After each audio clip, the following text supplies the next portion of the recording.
Hello, welcome to all of you. कैसे हैं आप लोग? तो आज हम स्टार्ट करने वाले हैं चैप्टर 4 एनसीईआरटी से, moving charge and magnetism. Okay, तो स्टार्ट करते हैं। ठीक है, तो चलिए, सबसे पहला पॉइंट जो आता है इसमें, ठीक है ना, एक साइंटिस्ट हैं ओरेस्टेड, ठीक है, जिन्होंने सबसे पहले एक एक्सपेरिमेंटली, ठीक है ना, एक बात देखी उन्होंने, ठीक है ना, जब कुछ कर रहे थे वो या जो भी है, इन्होंने बताया कि जब किसी, ठीक है ना, कंडक्टर में,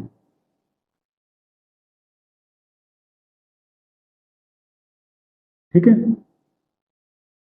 करंट फ्लो होता है। ठीक है, इन्होंने बोला कि जब किसी कंडक्टर में, करंट कैरिंग कंडक्टर मतलब किसी कंडक्टर में करंट फ्लो हो रहा है, तो उसके चारों तरफ जो है ना, उसके चारों तरफ, ठीक है ना, मैग्नेटिक फील्ड या फील्ड कुछ क्रिएट हो जाता है। और इसका पता उन्हें कैसे लगा?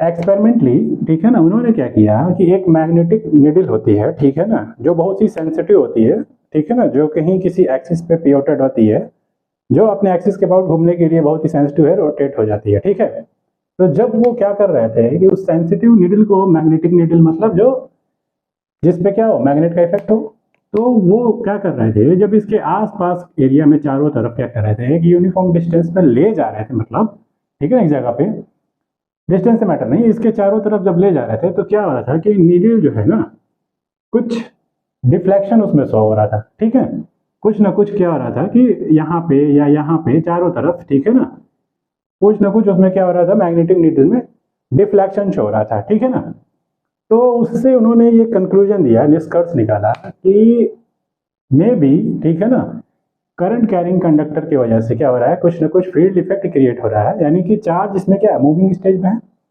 चार्ज एक जगह से दूसरी जगह फ्लो हो रहा है। करंट का मतलब क्या हुआ, करंट का फ्लो मतलब फ्लो ऑफ इलेक्ट्रॉन, ठीक है ना, तो उसकी वजह से क्या हो रहा है कि कुछ इफेक्ट क्रिएट हो रहा है, जिससे वो मैग्नेटिक नीडल क्या हो रहा है, उसमें सेंसेशन हो रहा है, यानी कि वो क्या कर रही है। ठीक है, और जब डायरेक्शन चेंज कर रहे थे करंट का, तो क्या हो रहा था कि जैसे पहले मैग्नेटिक नीडल की डायरेक्शन थी, वो उसके जस्ट अपोजिट हो जा रही थी। ठीक है, तो कहने का मतलब यह है कि एक्सपेरिमेंटली ये चीज पता चली। ठीक है, यानी कि हम कह सकते हैं कि करंट कैरिंग कंडक्टर जो है वो कोई ना कोई फील्ड इफेक्ट दे रहा है, उसको हम मैग्नेटिक फील्ड नाम दिए, क्योंकि मैग्नेटिक नीडल है तो उस पर सेंसेशन हो रहा है, तो इसका मतलब मैग्नेटिक कोई ना कोई फील्ड क्रिएट हो रहा है, और जिसका नाम हो गया मैग्नेटिक, यानी कि करंट कैरिंग कंडक्टर जो है, यानी कि due to effect of current in a, ठीक है, जब किसी कंडक्टर में फ्लो हो रहा है तो उसके चारों तरफ क्या है, एक फील्ड क्रिएट हो रहा है, जिसको हम लोग बोल रहे हैं मैग्नेटिक फील्ड। ठीक है, तो ये बात तो ओरेस्टेड ने बोली। ठीक है, चलिए, तो ये तो पहला पॉइंट था कि ओरेस्टेड ने ये बताया। ठीक है, कभी कभी ऑब्जेक्टिव में यही क्वेश्चन पूछ दिया कि वो, ठीक है ना, वो से दिस स्टेटमेंट, ठीक है ना, कि करंट कैरिंग कंडक्टर में, मतलब कंडक्टर में कोई करंट फ्लो हो रही है तो उसके चारों तरफ फील्ड एरिया क्रिएट हो रहा है। ठीक है ना, दिस स्टेटमेंट गिवन बाय, या ये किसने बताया। ठीक है, अब आता है मैग्नेटिक फोर्स। ठीक है,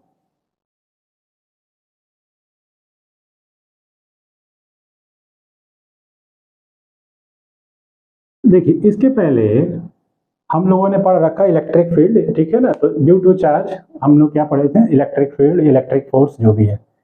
तो वहां पे क्या था, जो पहले चैप्टर में भी चल रहा था, वहां पे जो चार्ज था ना, वो स्टैटिक स्टेट में था। चैप्टर का नाम है इलेक्ट्रोस्टैट। ठीक है ना, यानी कि वहां जो भी इफेक्ट आप पढ़ रहे थे due to static condition of charge पढ़ रहे थे। ठीक है, लेकिन यहाँ पे हम जो भी चीजें पढ़ेंगे, ठीक है, ये जो मैग्नेटिक फील्ड मिल रहा है, या ड्यू टू फील्ड, हम मैग्नेटिक फोर्स की बात करेंगे अगर, तो वहां पे हम सारी चीजें जो है वो मूविंग चार्ज की वजह से होगी। ठीक है ना, यानी इसके पहले वाले चैप्टर में स्टैटिक चार्ज की बात की गई थी, और इस चैप्टर में हम जो है मूविंग चार्ज की बात करेंगे।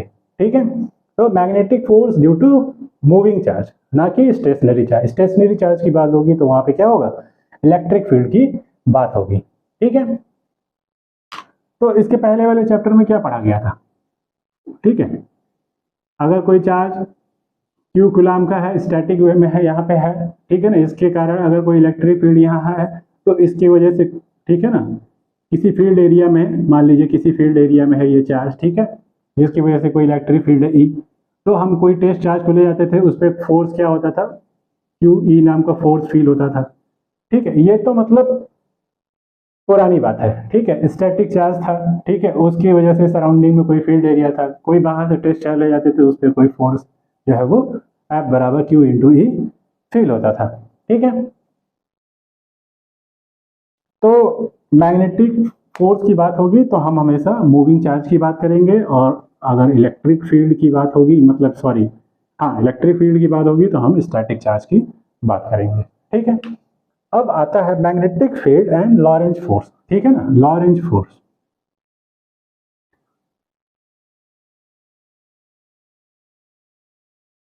Magnetic force due to moving charge, always. ठीक है ना, हम लोग जब भी बात करेंगे तो इसकी मैग्नेटिक फोर्स की due to moving charge always, यानी कि मूविंग चार्ज होगा उसका। अब लॉरेंज फोर्स क्या होता है, ठीक है ना, तो लॉरेंज फोर्स नाम दिया गया क्योंकि लॉरेंज की वजह से है, ठीक है ना, LORENTZ। ठीक है, तो इनका स्टेटमेंट ये है कि अगर कोई चार्ज है, ठीक है ना, ठीक है, अगर वो v वेलोसिटी से मूव कर रहा है, ठीक है, इन अ फील्ड एरिया, ठीक है, मान लिया गया कि कोई चार्ज है q कूलाम का जो v वेलोसिटी से मूव कर रहा है, ठीक है, और किसी r डिस्टेंस पे लोकेटेड है at a particular time t, ठीक है, और यहाँ पे ये भी बोला जा रहा है कि presence of electric field as well as magnetic field दोनों है, तो उस केस में उस चार्ज पे लगने वाला जो फोर्स होगा F बराबर क्यू ही प्लस, ठीक है, एंड दूसरा फोर्स क्या होगा, क्यू वी क्रॉस बी। ठीक है, दो स्टेटमेंट दिया, क्या बोला कि अगर कोई चार्ज है क्यू कूलाम का, ठीक है, ठीक है, अगर वो मूव कर रहा है v वेलोसिटी से at a particular distance r in a particular time interval t, ठीक है, और दोनों तरह का फील्ड एरिया मौजूद है, यानी कि इलेक्ट्रिक फील्ड भी है और मैग्नेटिक फील्ड भी है, तो दोनों तरह का फोर्स एक्सपीरियंस होगा। कौन कौन सा, एक होगा, ठीक है ना, ड्यू टू, ठीक है ना, electric field, force due to electric field, और ये वाला क्या है, force due to magnetic field.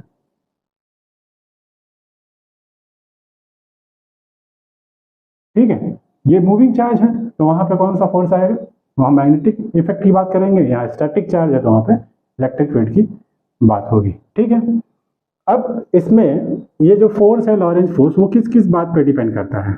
ठीक है, तो पहला पॉइंट है, ठीक है, अगर हम इस चैप्टर में बात करें, मूविंग चार्ज की बात करेंगे, तो हम इस फोर्स की बात करें, इस फोर्स की, तो पहला पॉइंट है कि अगर फोर्स जो है वो किस पे डिपेंड कर रहा है, depends on v velocity and b।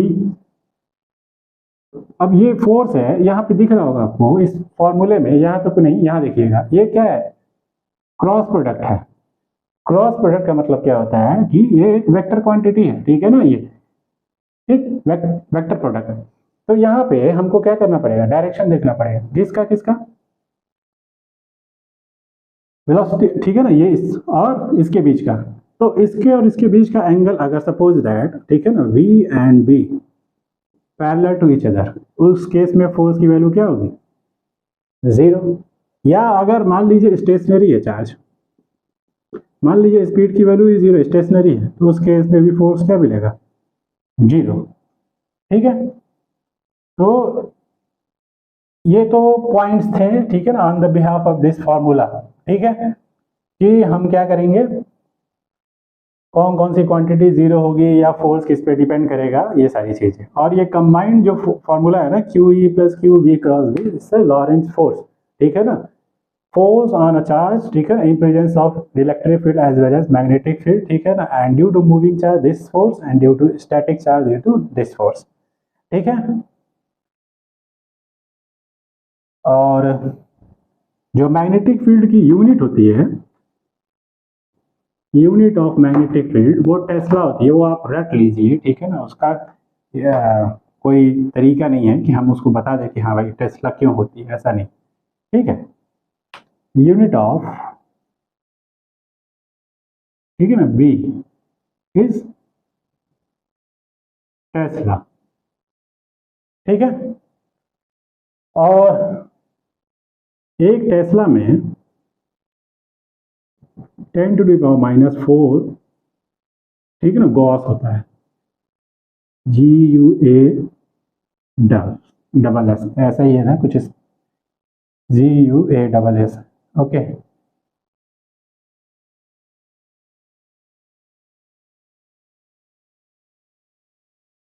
जब मैं स्पेलिंग देख रहा था, ओके।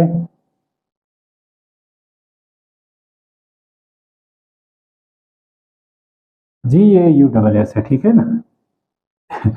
ये तो गुस्सा हो जाएगा। GAUSS, ठीक है ना, गॉस, ओके।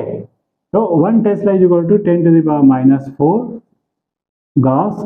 और एक पॉइंट और है जिसको रखने वाली चीज है कि अर्थ का अपना खुद का मैग्नेटिक फील्ड होता है, ये रटने वाली चीज है। कितना दिया हुआ है बुक में, 3 इंटू समथिंग 10⁻⁵ दिया हुआ है, ठीक है ना, 3.6 इंटू 10⁻⁵ टेस्ला, ठीक है। तो बस ये बात जो है वो रट लेनी है और कुछ नहीं।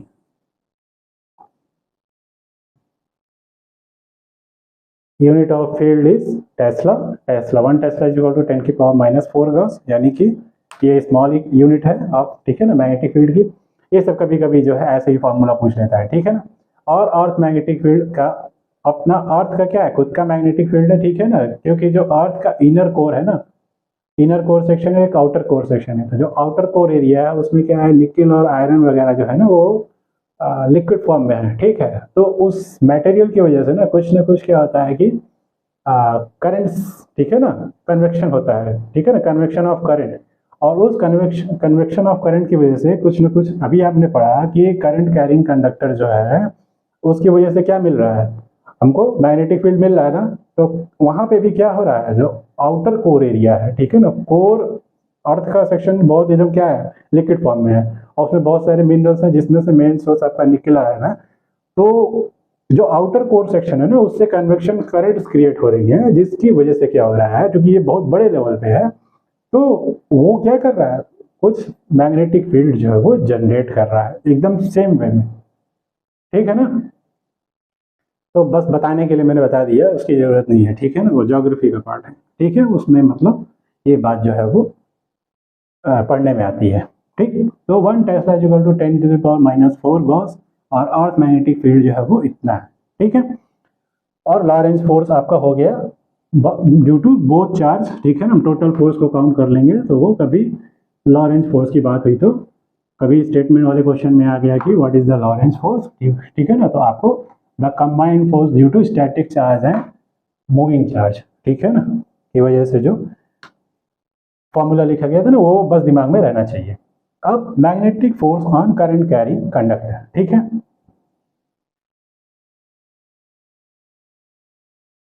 Magnetic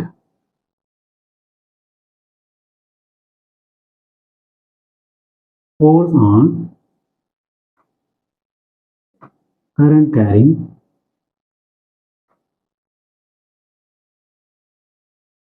conductor. अब देखिए करना क्या है, हमको ये पता है कि मूविंग चार्ज की वजह से F बराबर क्यू वी क्रॉस बी है। अब हमको क्या करना है, हम जब मैग्नेटिक फोर्स की बात करेंगे उसमें करंट को इंक्लूड करेंगे, ठीक है। और करंट फ्लो होगा तो मैग्नेटिक फील्ड आएगा। तो पूरे फोर्स में फोर्स का फॉर्मूला आएगा उस केस में आई एल क्रॉस बी, ठीक है ना। ये आई एल एक ही में है, ठीक है ना, आई D L cross be something होता है, आई एल क्रॉस ऐसा आएगा। तो हमको इसी फॉर्मूले से ये फॉर्मूला लाना है, ठीक है। अच्छा एक चीज और बता दें इसको जानने से पहले, इस चैप्टर में डायरेक्शन का बहुत यूज होगा, ठीक है ना, कि क्योंकि मैग्नेटिक फील्ड है ना, तो इस चैप्टर में डायरेक्शन का जितना ज़्यादा अच्छा ज्ञान होगा ना, उतना अच्छा हम इस चैप्टर का सवाल लगा पाएंगे, ठीक है ना। तो इस चैप्टर को जानने से पहले ये जान लीजिए, अगर कोई तीन क्वांटिटी वेक्टर है, अगर मान लीजिए जैसे ए है, बी है, सी है, ठीक है।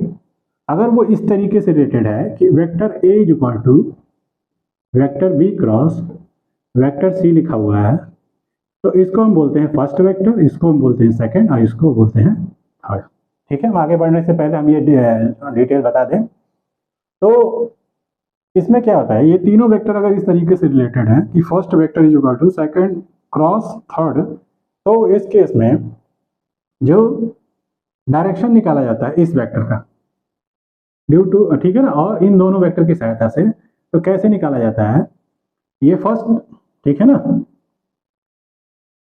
फर्स्ट इसको जो है आप वो मान लीजिए, फर्स्ट मान लीजिए, इसको सेकंड मान लीजिए, और इसको थर्ड। थर्ड वेक्टर का जो डायरेक्शन निकाला जाता है वो फर्स्ट की तरफ हमेशा क्या किया जाता है, ठीक है ना, हम हमेशा राइट हैंड का ही यूज करेंगे, ठीक है ना, राइट हैंड, ओनली और ओनली राइट हैंड, ठीक है, डायरेक्शन निकालने के लिए। तो फिंगर उंगर का ध्यान मत रखिए, सबसे पहले क्या आता है, आप फर्स्ट वेक्टर की तरफ क्या करिए, अपने राइट हैंड को रखिए जिधर उसका डायरेक्शन है उधर, ठीक है, और सेकंड वेक्टर की तरफ क्या करिए, टर्न करिए, ठीक है। सपोज जैसे मान लीजिए ये वेक्टर हमारा बी है और ये वेक्टर हमारा सी है, वेक्टर बी का डायरेक्शन इधर है और वेक्टर सी का डायरेक्शन इधर है, और हमको निकालना है वेक्टर ए का डायरेक्शन किधर होगा, ठीक है। तो हम क्या करेंगे, हमेशा राइट हैंड लेंगे, वो इस तरीके से रखेंगे, ठीक है ना, और वेक्टर सी की तरफ मूव करेंगे, वेक्टर सी का डायरेक्शन किधर, ऊपर की तरफ, ठीक है। ये जो है ना वो हमेशा परपेंडिकुलर रहेगा ऐसे, ठीक है। तो इसको ऐसे मूव करेंगे, मूव किए, तो ये किधर है, ये कुछ ऐसे है, हमारा जो ये थंब है ना वो कुछ ऐसे है, हमने ऐसे रखा, ऐसे मूव किया, ठीक है, ऐसे रखा, ऐसे मूव किया, तो ये हमारा इधर है। तो करना क्या है, फर्स्ट की तरफ ऐसे हाथ रखना है, सेकंड की तरफ रोटेट करना है, तो जो हमारा थंब है ना वो हमारा डायरेक्शन, ठीक है ना, इसका बताएगा, थर्ड वेक्टर का डायरेक्शन बता देगा। तो इस केस में किधर है डायरेक्शन, इधर है, ठीक है ना। ये क्या है, इनटू द प्लेन, या ठीक है ना, आउट ऑफ द प्लेन है, तो ये प्लेन के अंदर नहीं है, आउट, ठीक है ना, आउट ऑफ द प्लेन, ठीक है ना, पेपर के आउटसाइड में। अब हम क्या करेंगे, अगर मान लीजिए डायरेक्शन, ठीक है, पेपर के अंदर की तरफ है, जैसे मान लीजिए ये पेपर है, पेपर के अंदर की साइड में डायरेक्शन है, ठीक है ना, या ठीक है ना, इनटू या आउट ऑफ द पेपर, ठीक है। तो उस केस में क्या करेंगे, अगर अंदर के डायरेक्शन को दिखाना होगा तो हम क्या करेंगे, क्रॉस बनाएंगे, ठीक है, जैसा कि बनाया जाता है, बुक में आपके भी लिखा हुआ है, और उसको हम प्रेजेंट करेंगे क्रॉस से। और अगर हमको आउट ऑफ द पेपर दिखाना होगा, यानी डायरेक्शन दिखाना हो इधर की तरफ है, तो हम डॉट बना देंगे। ये सिंबल जहां बनाएंगे याद रखिएगा, उस क्वांटिटी के, जिस क्वांटिटी के लिए बनाएंगे उसका डायरेक्शन उसी डायरेक्शन में है, मतलब अंदर की तरफ। और ये जो सिंबल बनाएंगे जब डॉट, तो उसका मतलब है कि वो जो जिस क्वांटिटी के लिए बनाएंगे वो क्वांटिटी का डायरेक्शन क्या है, आउट ऑफ द पेपर, ठीक है। समझ में आ गया।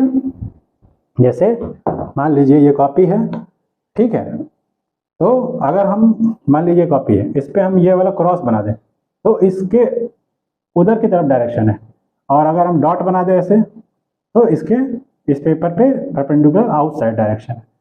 बस यही करना था, ठीक है। और अगर कॉपी पे बना, मान लीजिए इस पे बना हुआ है यहाँ डॉट, तो इस पे मतलब ऊपर की तरफ डायरेक्शन है, अगर क्रॉस बना हुआ है तो अंदर की तरफ डायरेक्शन है। बात समझ में आ रहा है ना।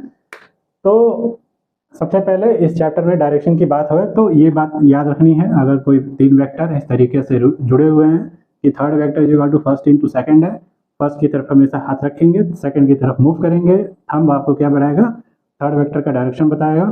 अब पेपर के अंदर की तरफ डायरेक्शन या ऊपर की तरफ डायरेक्शन है, जैसे कि यहाँ आ रहा है, तो हम क्या करेंगे, आउटसाइड के लिए डॉट यूज करेंगे,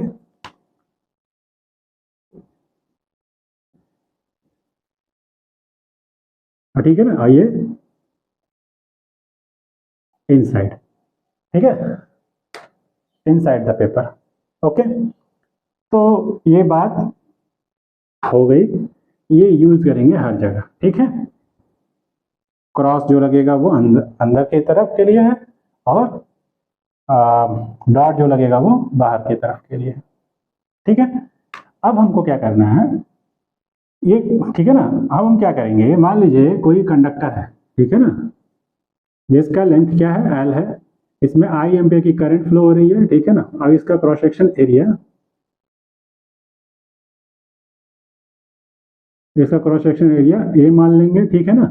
और इसमें जो है वो एन नंबर ऑफ इलेक्ट्रॉन है, और ये जो एन नंबर ऑफ इलेक्ट्रॉन है वो क्या है, पर यूनिट वॉल्यूम है, नंबर ऑफ इलेक्ट्रॉन, ठीक है ना, पर यूनिट वॉल्यूम कंसीडर कर लेंगे एन। यानी हमने क्या कंसीडर, लेट एल लेंथ का क्या मान लिया हमने, कोई कंडक्टर है जिसमें आई एम्पियर की करंट फ्लो हो रही है, और इसका क्रॉस सेक्शन एरिया ए है, ठीक है ना। और इसमें नंबर ऑफ इलेक्ट्रॉन एन जो है वो, number of electron per unit volume इसके जो है वो एन है। तो उस केस में इसमें बहने वाले चार्ज की संख्या क्या होगी, क्यू बराबर क्या होता है, एन इंटू ई, मतलब एक इलेक्ट्रॉन बुढ़े नंबर ऑफ इलेक्ट्रॉन। तो चूंकि यहाँ एन क्या दिया हुआ है, नंबर ऑफ इलेक्ट्रॉन नहीं दिया है, पर यूनिट वॉल्यूम कितने इलेक्ट्रॉन है, एन है। तो पूरे वॉल्यूम को निकालेंगे अगर, तो क्या लिखेंगे, area into length, this is the volume. और अगर पर यूनिट वॉल्यूम में एन क्या है, पर यूनिट वॉल्यूम, ठीक है ना, पर मीटर क्यूब मान लीजिए, पर मीटर क्यूब का मतलब पर यूनिट वॉल्यूम। तो एन पर मीटर क्यूब दिया हुआ है, तो ठीक है, ये लिखने की भी जरूरत नहीं है। तो हम क्या करेंगे, पूरे वॉल्यूम में अगर ये एन है, एक यूनिट वॉल्यूम में एन इलेक्ट्रॉन है, तो पूरे वॉल्यूम में कितने इलेक्ट्रॉन है, एन इंटू एल, ठीक है। और एन इंटू एल तो इलेक्ट्रॉन की संख्या हुई, और एक इलेक्ट्रॉन को क्या लिखते हैं, ई, तो टोटल नंबर ऑफ इलेक्ट्रॉन कितने हुए, एक ई से मल्टीप्लाई कर देंगे, तो ये हो गया हमारा टोटल चार्ज। ऐसे समझिए, यानी क्या होता है, चार्ज की संख्या, और यानी जो है वो क्या है, इलेक्ट्रॉन की संख्या इन पर यूनिट वॉल्यूम में। तो टोटल वॉल्यूम में कितना होगा, A into L into N into E, ठीक है। हम इसका यूज करेंगे यहाँ से इस फॉर्मूले में। अब इस फॉर्मूले को हम क्या करेंगे, इस फॉर्म में कन्वर्ट करने वाले हैं।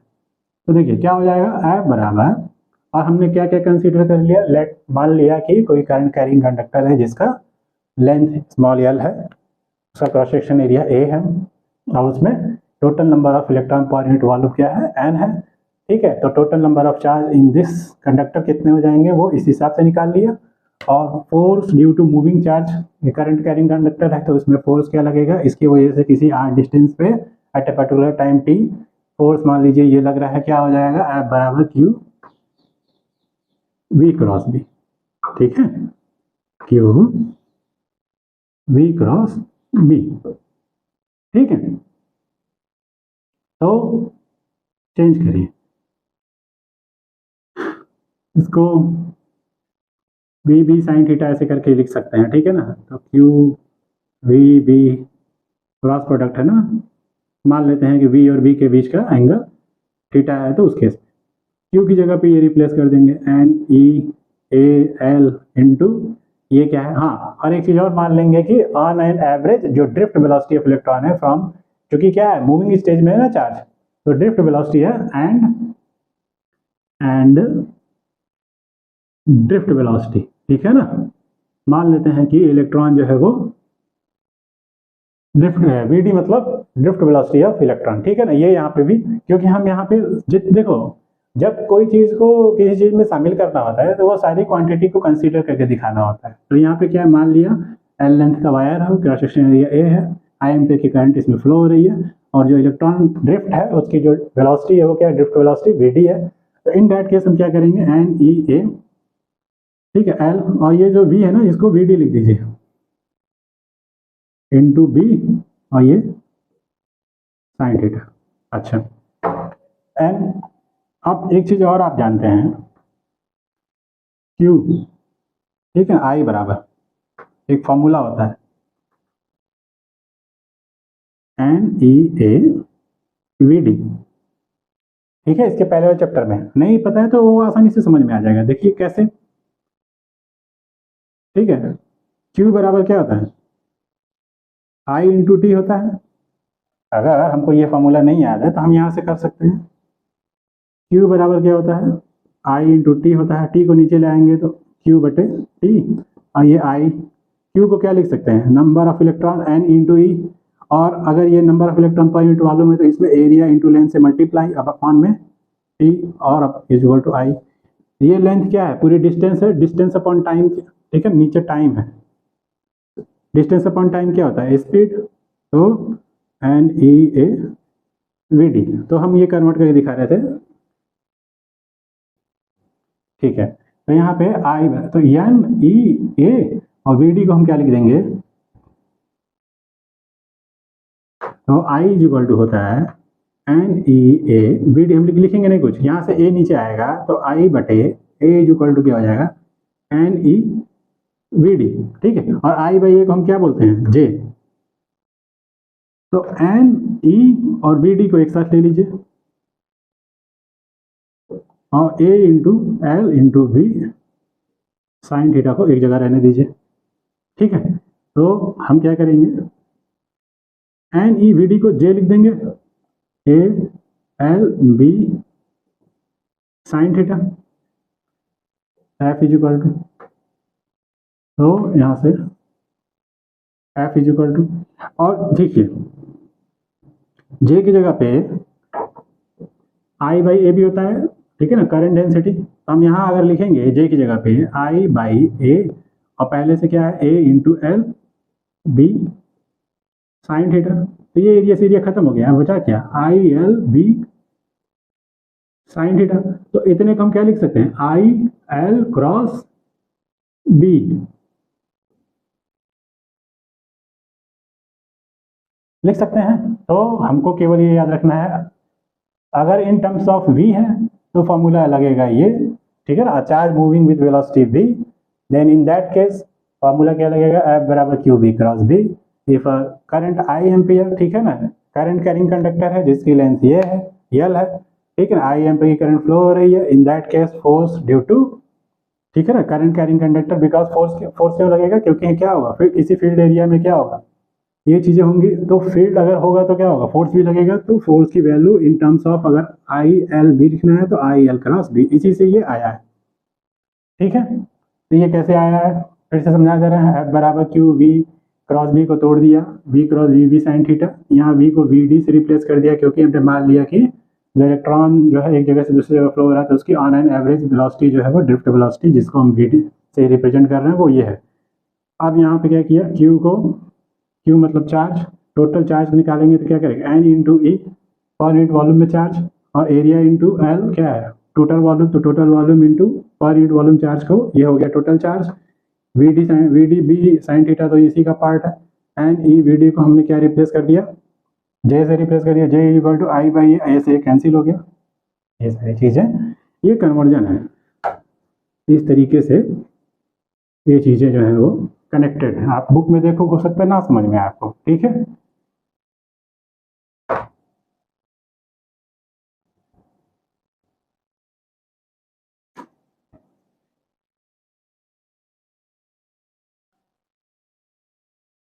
ठीक है, तो ये हो गया फॉर्मूला, दो फॉर्मूला हो गए, क्यू वी क्रॉस बी और आपका हो गया Q we cross B and F बराबर आई डी एल या एल क्रॉस बी, ठीक है ना। अब इसके बाद से एक क्वेश्चन दिया हुआ है, ठीक है, कह रहा है कि फाइंड, सॉरी क्वेश्चन पढ़ना है ना, कह रहा है कि एक स्ट्रेट वायर है ऑफ मास 200 ग्राम, ठीक है ना, इसका मास कितना दिया हुआ है 200 ग्राम, ठीक है, एंड लेंथ कितना दिया हुआ है, L is equal to 1.5 metre, कह रहा है कैरीज द आई, ठीक है ना, आई दिया हुआ है 2 एम्पियर, मान लिया कि आई एम्पियर की करंट जो इसमें फ्लो हो रही है तो वो है 2 ampere, it is suspended in the mid air, ठीक है, by the uniform horizontal magnetic field, और बी है इसमें प्रेजेंट, ठीक है ना, किसी फील्ड एरिया में ये है, और फील्ड है तो क्या होगा, इस पे कोई ना कोई फोर्स भी एक्सर्ट हो रहा होगा ड्यू टू मैग्नेटिक फील्ड, ठीक है। What is the magnitude of magnetic field, यही पूछा है क्वेश्चन मार्क, किसी फील्ड एरिया में है ये, तो उस फील्ड एरिया की वजह से कोई ना कोई फोर्स एक्सर्ट हो रहा होगा, तो यहाँ क्या करेंगे, सॉल्विंग में हम लिखेंगे इफ, ठीक है ना, बी इज प्रेजेंट ठीक है ना। Then due to this B, force क्या लिखेंगे, दो फॉर्मूला है, क्यू वी क्रॉस बी या I D L cross B या आई एल क्रॉस बी, जो भी है, तो I L B sine theta जो भी है ऐसे लिखना है। तो देखो जो आई होता है ना, आई डी एल, ये एक ही कंपोनेंट है क्योंकि करंट फ्लो होगा लेंथ जो है ना उसी में, तो ये एक डायरेक्शनल कंपोनेंट हो गया। और हमको क्या करना है दूसरा बी, हमको क्या करना है इसके और इसके बीच का एंगल हमेशा देखना है, ठीक है। अगर एंगल जो है बीच का 90 डिग्री है तब तो ठीक है ना, फिर फोर्स कुछ मिलेगा। अगर दोनों पैरेलल में है तो उस केस में कोई फोर्स नहीं मिलेगा। अच्छा, इसमें कुछ बोला है कि नहीं बोला है, it suspended in mid air by uniform horizontal magnetic field, ठीक है ना।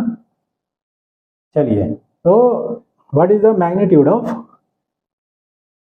अच्छा नीचे फिगर बना रखा है, बी को दिखा रखा है ऐसे और करंट ऐसे। तो ऐसे दिखाने का मतलब है कि जो फील्ड है वो अंदर की तरफ है। तो अगर मान लीजिए ये वायर है, अगर इस ये है, इसको कंपेयर की, तो फील्ड ऐसे है तो इसके बीच का एंगल 90 डिग्री है ना, फील्ड अंदर की तरफ है ऐसे और करंट ऐसे, ठीक है ना। तो करंट ऐसे फ्लो हो रही है, आईडीएल की डायरेक्शन किधर, इधर, और फील्ड की डायरेक्शन किधर है, अरे सॉरी, क्रॉस, क्रॉस मतलब अंदर की तरफ। तो उस केस में क्या होगा, थीटा जो होगा वो क्या होगा 90 डिग्री, ठीक है ना, बिटवीन आइडियल और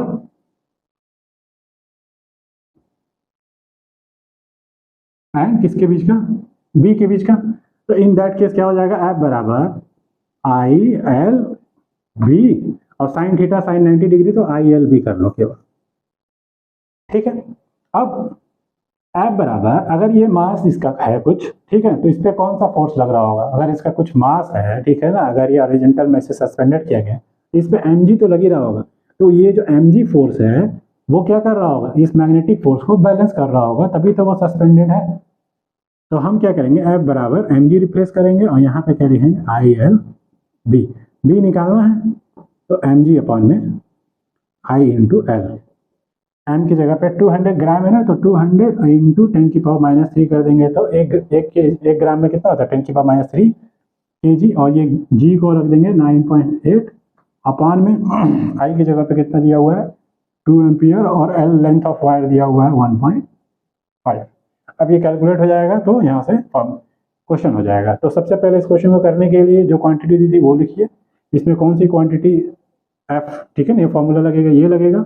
अब कुछ कौन सा फोर्स इसको बैलेंस कर रहा होगा मैग्नेटिक फोर्स को, ठीक है ना, तो ये ग्रेविटेशनल फोर्स बैलेंस कर देगा, ठीक है ना, एम जी हो जाएगा, उसका वेट खुद का बैलेंस करेगा इस फोर्स को, तब वो सस्पेंडेड होगा इसको, ठीक है ना। और साथ में हमको लगाने से पहले F I D L cross B के बीच का एंगल भी पता होना चाहिए, तो वो हम जरूर ध्यान देंगे क्योंकि इस तरह के सवालों को करने के लिए एंगल बहुत इंपॉर्टेंट पार्ट होता है, ठीक है ना। अगर एंगल को वो करेंगे भूल जाएंगे, किसी किसी क्वेश्चन में क्या होता है बाय, ठीक है ना, 90 डिग्री होता है, आप लगाते हो सोचते हो बिना एंगल के यूज के लगा दिए, वो उसकी जरूरत नहीं पड़ी, नहीं, ठीक है ना, अपने आप से कहीं ना कहीं वो उसका आंसर सही आ जाता है क्योंकि उस सवाल में ही वो 90 डिग्री रहता है। तो उसमें आप आई एल बी लिखते हो केवल, तो सोचते हो आई एल बी होगा, नहीं, आई एल बी नहीं होगा फॉर्मूला, हमेशा क्या होगा I D L cross B.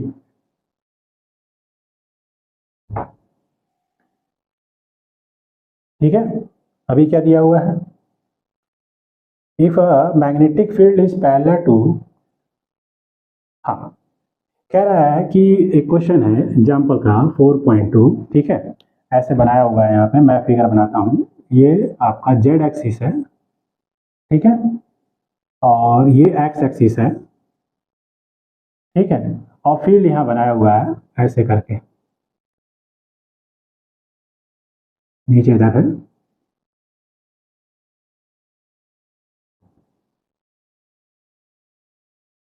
इसका मतलब फील्ड किस डायरेक्शन में है बताइए,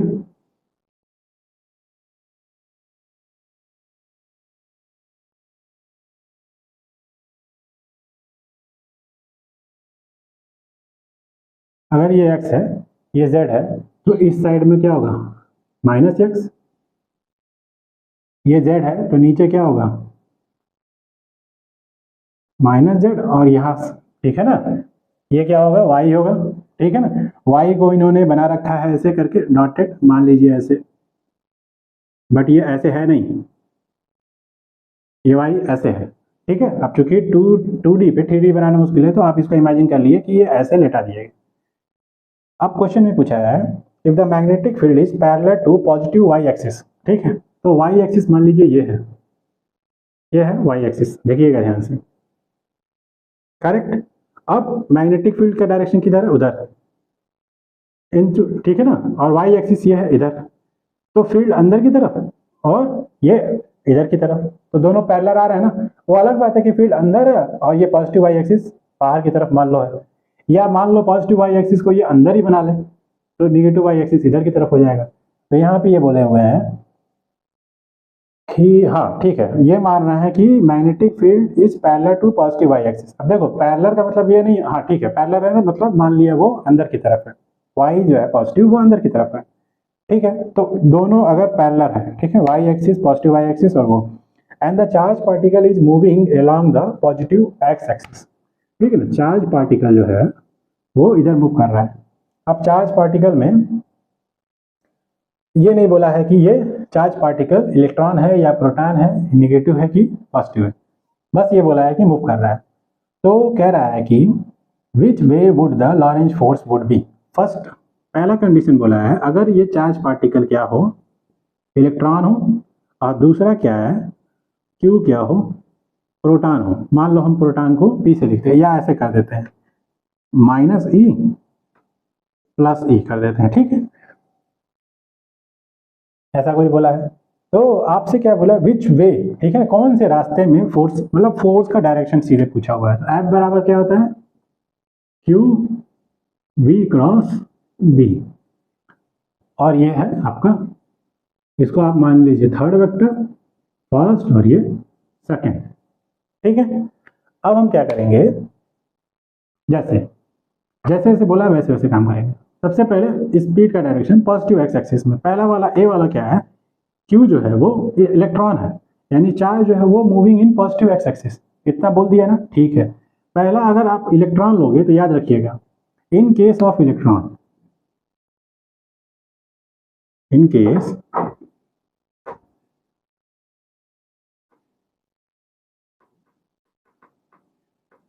चार्ज पार्टिकल निगेटिव, ठीक है ना, तो ठीक है, in that case always v direction opposite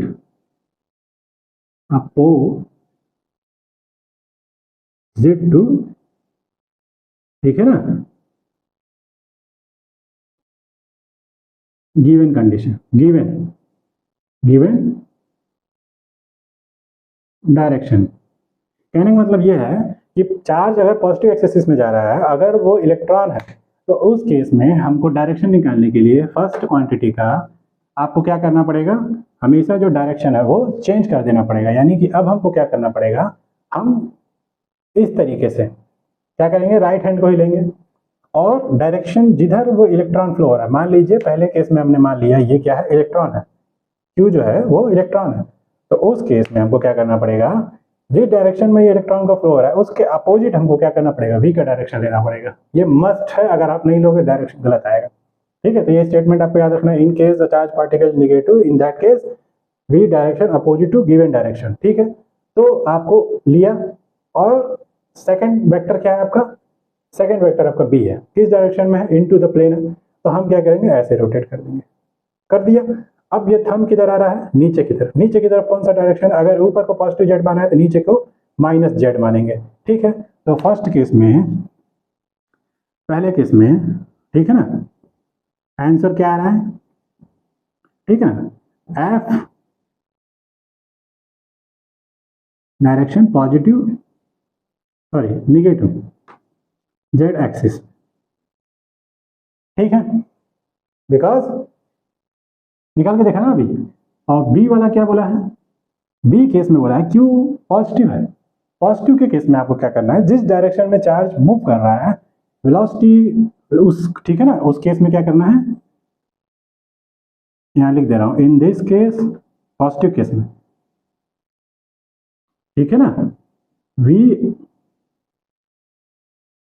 we direction same as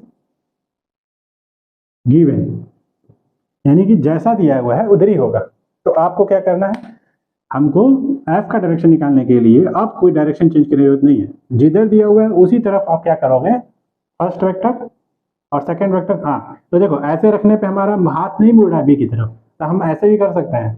देखो कंफर्टेबल नहीं है कि जैसे मन करी ये वाला हाथ लेके या फिर घुमा लिया, हमेशा राइट लेना है, और राइट लेने के बाद ठीक है फर्स्ट वेक्टर की तरफ रखना है। और ठीक है ना, कभी कभी क्या होता है हाथ घुमाने में तकलीफ होती है, ठीक है ना, मान लो ऐसे किए और चार्ज उधर है, ठीक है, तो थोड़ा सा घुमाने, लेकिन राइट हैंड ही लेना है, ठीक है ना, तो अपने आप पता चलेगा कि हाँ क्या कर रहे हो। तो देखो यहाँ पे पहले हम क्या करते हैं, बी की बात करते हैं, बी में पॉजिटिव चार्ज है, इधर लो, और अंदर की तरफ है ना, अंदर की तरफ घुमाओ, इसको नहीं छेड़ना है, ये तो बस ऐसे परपेंडिकुलर रख के इधर की तरफ डायरेक्शन में रख दिया।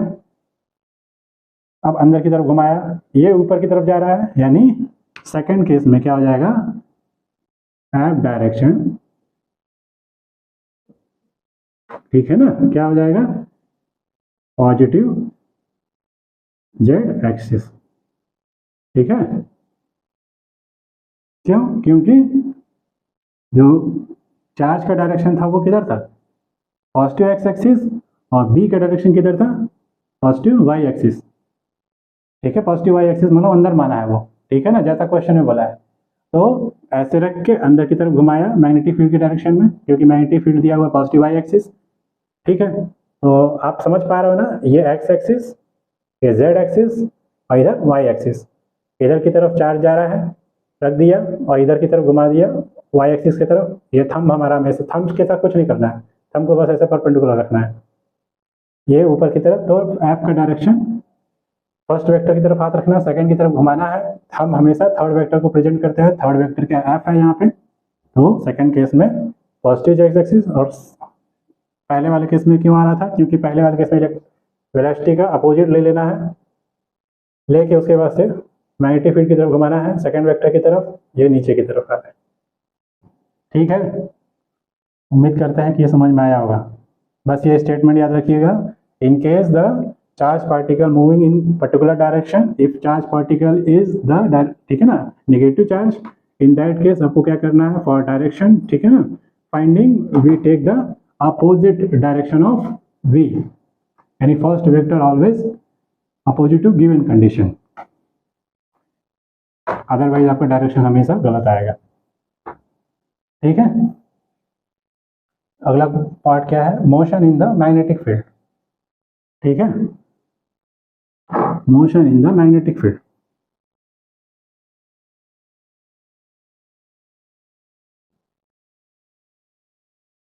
बहुत इंपॉर्टेंट पार्ट, ठीक है ना। ये कहा जा रहा है कि कोई चार्ज पार्टिकल मूव कर रहा है इन अ मैग्नेटिक फील्ड। तो पहला केस बोला जा रहा है,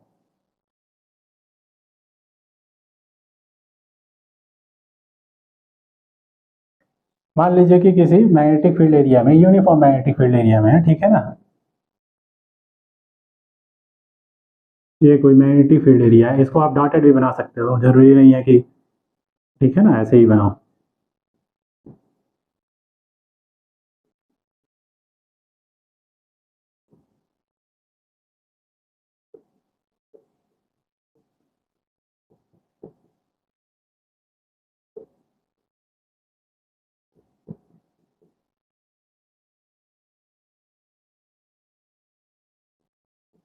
ठीक है, कोई चार्ज पार्टिकल है क्यू, इसी मैग्नेटिक फील्ड, ये ठीक है ना, बी मैग्नेटिक फील्ड है, ठीक है ना, और चार्ज पार्टिकल है, और क्या कर रहा है वो, फोर्स का फार्मूला क्या होता है, बराबर क्यू वी क्रॉस बी।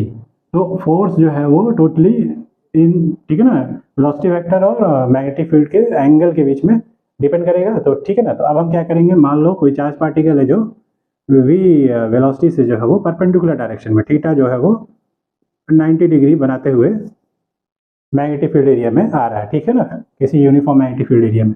तो उस केस में इसका जो डायरेक्शन होता है ये सर्कुलर हो जाता है। ठीक है, कैसे देखो,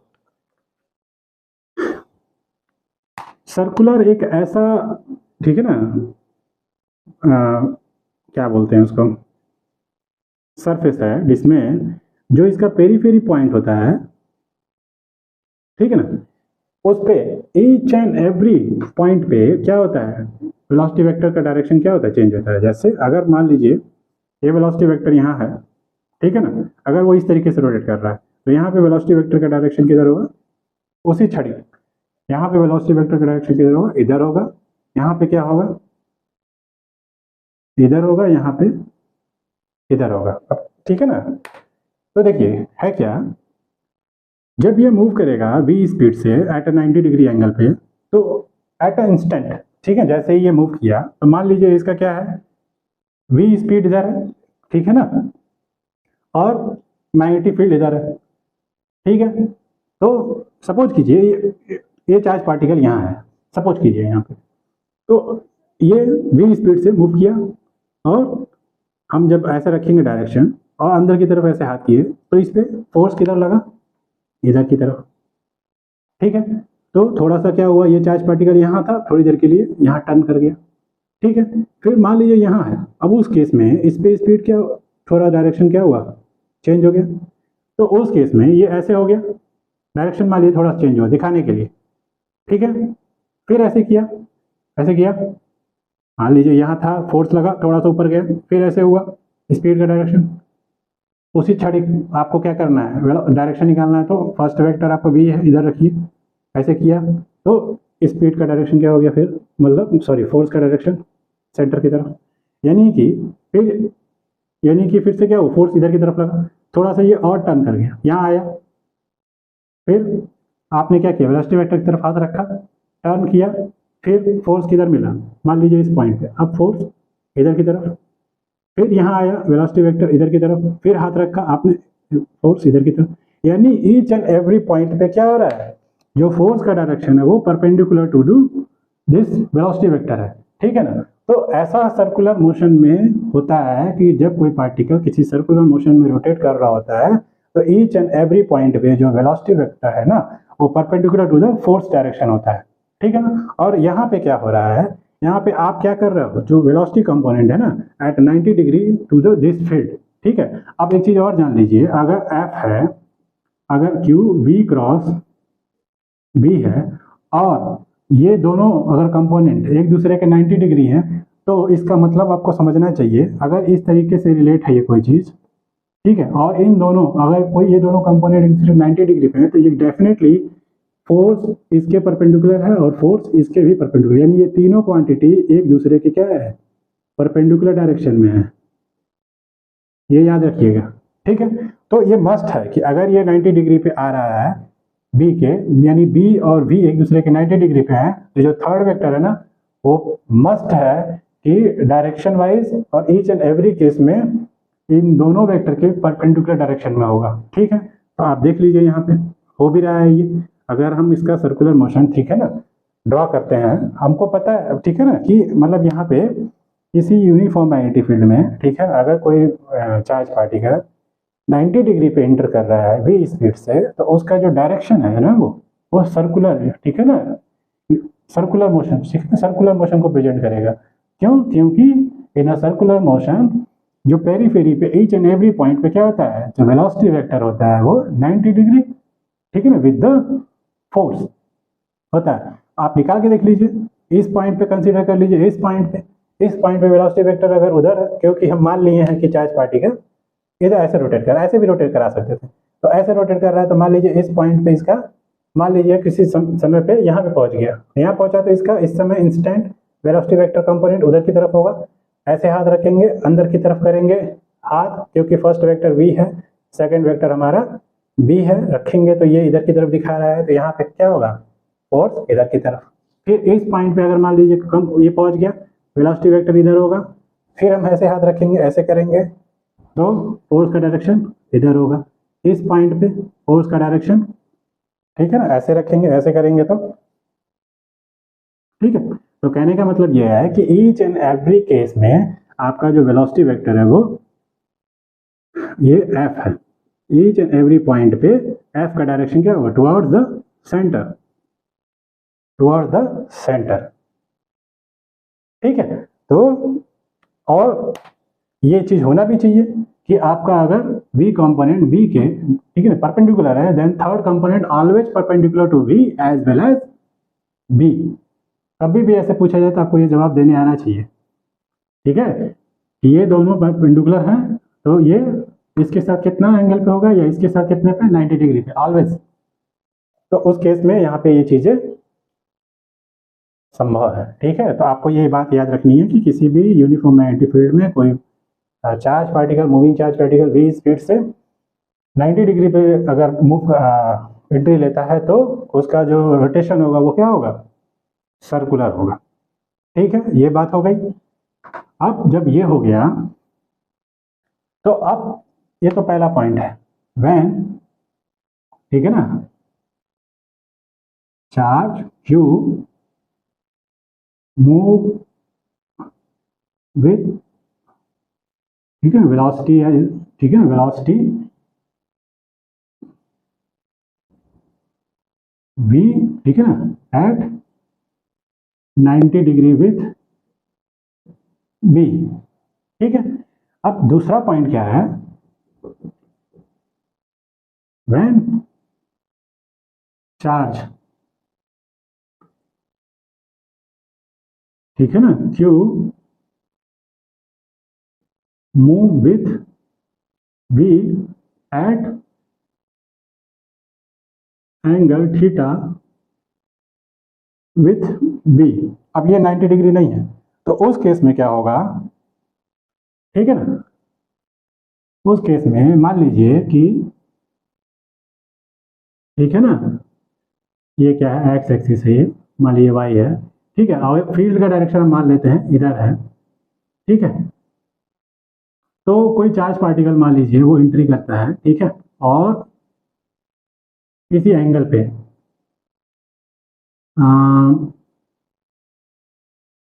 मान लीजिए यहाँ पे किसी एंगल पे एंट्री करता है, तो उस केस में क्या करेंगे कि जो ये फील्ड ये v स्पीड से मान लीजिए एंट्री करता है, तो हम क्या करेंगे उस केस में, समझाने के लिए बता रहे हैं, इसका कंपोनेंट बनाएंगे।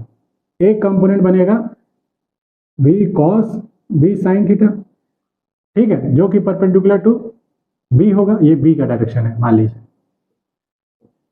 ठीक है, और इसका एक कंपोनेंट होगा, ये तो v ऐसे किसी एंगल पे है b के साथ, ठीक है, जानबूझ के ऐसे बनाया, ठीक है ना, इनटू द पेपर बनाता या आउट ऑफ द पेपर बनाता तो फिर हवा में बनाना पड़ता है ऐसे। मान लो b की डायरेक्शन ये है तो हमको चार्ज को ऐसे मूव कराना पड़ता, ऐसे b के साथ कुछ एंगल लेने के लिए, इसलिए b को इधर दिखा दिया।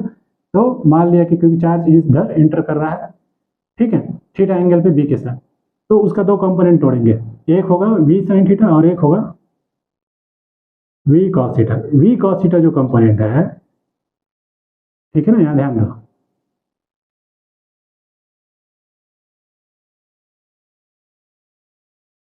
ठीक है ना, इसके दो कंपोनेंट, एक इधर एक इधर, ये v cos थीटा जो है वो b के साथ क्या है, पैरेलल में है, ऐसे समझो, एक कंपोनेंट पैरेलल में है, ठीक है, या एंटी पैरेलल जो भी, और एक कंपोनेंट क्या है, ऐसे है b के साथ 90 डिग्री पे। तो जो 90 डिग्री वाला कंपोनेंट है वो कोशिश करेगा कि ये चार्ज क्या करे, सर्कुलर मोशन में रोटेट कर जाए। अभी तो हमने बताया कि कोई चार्ज पार्टिकल अगर 90 डिग्री, ठीक है ना, अगर वो v स्पीड से 90 डिग्री पे एंट्री लेता है, तो यानी ये वाला जो कंपोनेंट है चार्ज पार्टिकल का, ये स्पीड जो 90 डिग्री के साथ है, वो क्या करेगा, उसको सर्कुलर मोशन रोटेट कराएगा।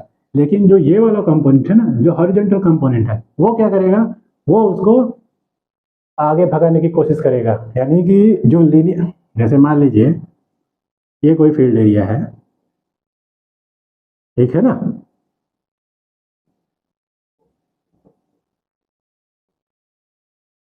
ठीक है, इसमें चार्ज एंट्री किया v, ठीक है ना, अब समझाने के लिए देखिए, अब ये v स्पीड से एंटर किया, ठीक है, अब इसमें क्या किया, इसके दो कंपोनेंट बनेंगे, ठीक है ना, ये थीटा एंगल पे था, तो एक हो गया परपेंडिकुलर v sin थीटा और ये हॉरिजॉन्टल वाला v cos थीटा।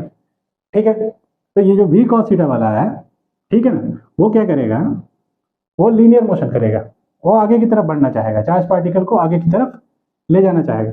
लेकिन जो वी साइन थीटा वाला है, जो 90 डिग्री से एंट्री ले रहा है, उल्टा उल्टा बना दिया, यहाँ V sine theta, V cos theta था यहाँ पे, और ये वी साइन थीटा, ठीक है। तो मान लिया था ये जो, ठीक है, तो उस केस में क्या होगा, ये जो वी कॉस थीटा वाला है, ठीक है, वो क्या होगा, फील्ड के साथ, फील्ड अंदर की तरफ है, ठीक है ना। तो इसमें समझाने में दिक्कत हो रही है, यहाँ पे समझ, यहाँ पे जो है ठीक था, ठीक है ना, बी एरिया ऐसे था तो समझने में ठीक है ना। तो यहाँ पे क्या है, ये जो वी कंपोनेंट है, इसको समझाने में अंदर की तरफ फील्ड नहीं हो, ठीक है ना। तो मान, ठीक है ना, या जो भी है ऐसे ही मान लेते हैं, ये बी है, ठीक है ना, ये इसके साथ v स्पीड से इंटर ले रहा है, और इसके साथ जो है वो पर्टिकुलर b के साथ जो है वो थीटा एंगल पे है, ठीक है। तो ये क्या हो जाएगा, v cos थीटा, और ये वाला जो है v sin थीटा, ठीक है। v स्पीड से ये एंट्री ले रहा था इस फील्ड में, तो v cos थीटा वाला तो उसी की डायरेक्शन में है, तो वो उसको, ठीक है ना, लीनियर मोशन के कारण वो उसको आगे भगाना चाहेगा। लेकिन परपेंडिकुलर वाला क्या करेगा कंपोनेंट, जब भी कि कोई चार्ज पार्टिकल v स्पीड से 90 डिग्री पे अगर किसी फील्ड एरिया में जाता है तो वो सर्कुलर मोशन क्रिएट करता है। क्यों, क्योंकि इस केस में आपको हम अच्छे से बताए हैं कि अगर v का b के साथ 90 डिग्री एंगल है तो इस केस में ये वेक्टर इसके साथ 90 और इसके साथ 90 डिग्री बनाएगा। और सर्कुलर मोशन में ही ये ऐसा चीज होता है कि सर्कुलर मोशन में आपका ईच एंड एवरी पॉइंट पे क्या होता है, वेलोसिटी वेक्टर फोर्स के साथ क्या कर रहा है, 90 डिग्री मेंटेन कर रहा है, ठीक है। और आप देखिए फील्ड भी अंदर की तरफ है, तो फील्ड और v तीनों एक दूसरे के 90 डिग्री पे है। ये बात फील्ड हो रही है, इसमें फुलफिल हो रही है, तो ये सर्कुलर मोशन। तो उस केस में अब ये जो कंपोनेंट है परपेंडिकुलर वाला, जो b के साथ परपेंडिकुलर डायरेक्शन है, ये भी b के साथ 90 डिग्री पे हो जा रहा है। तो ये जो वर्टिकल कंपोनेंट है वो क्या करेगा, जैसे ही एंट्री लेगा फील्ड एरिया में, वो क्या करेगा, सर्कुलर मोशन देगा। लेकिन थोड़ा सा गड़बड़ हो गया, लेकिन जो कॉस कंपोनेंट है, जो हॉरिजॉन्टल, ठीक है ना, कंपोनेंट है, वो क्या करेगा, लीनियर मोशन देगा। तो जैसे ही ये रोटेट करके ऐसे गया, फिर ये वाला वर्टिक जो हॉरिजॉन्टल है वो क्या करेगा, उसको थोड़ा सा फोर्स लगा के आगे की तरफ बढ़ा देगा। और परपेंडिकुलर वाला कंपोनेंट क्या करेगा, सर्कुलर मोशन प्रोवाइड करेगा, और वो वाला क्या करेगा, उसको आगे की तरफ रोटेट करेगा। तो इस तरीके से आपका एक क्या बनता है, हेलिकल स्ट्रक्चर बन जाता है। क्या बन जाता है, हेलिकल स्ट्रक्चर बन जाता है, ठीक है ना। बात समझ में आ रहा है ना। तो आपसे क्वेश्चन क्या है इसमें, क्वेश्चन ये है कि अगर कोई चार्ज पार्टिकल, ठीक है ना, 90 डिग्री पे एंट्री लेता है तो सर्कुलर मोशन, और अगर किसी पर्टिकुलर एंगल थीटा एंगल पे, ठीक है ना, एंट्री लेता है किसी मैग्नेटिक फील्ड एरिया में, तो वो हेलिकल स्ट्रक्चर बनता है, ठीक है। बात समझ में आया। अब इस पे बेस्ड कुछ फॉर्मूले हैं जिसको हम बाद में करेंगे, आज के लेक्चर में बस इतना रहने देते हैं, ठीक है। तो इस पे बेस्ड कुछ रेडियस है ना, ये जो सर्कुलर मोशन क्रिएटर है उसका रेडियस कितना होगा, ठीक है ना, फ्रीक्वेंसी क्या होगी, यहाँ पे कुछ, ठीक है ना, दो छल्लों के बीच में जो गैप होता है उसको पिच बोलते हैं, उसकी डिस्टेंस क्या होगी, ये सारी चीज़ें जो है हम नेक्स्ट लेक्चर में देखेंगे। Okay, tata bye bye.